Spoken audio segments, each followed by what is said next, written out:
Care miere e mai bună, mierea românească sau mierea de Manuka? În primul rând, prețul.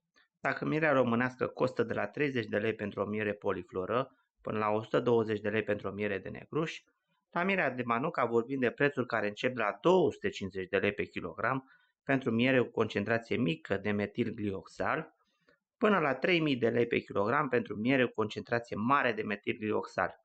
În ce privește gustul, mierea de salcâm, de pom fructiferi sau de tei au un gust dulce și o aromă plăcută de flori, în comparație cu mierea de Manuka, care are un gust caramelizat.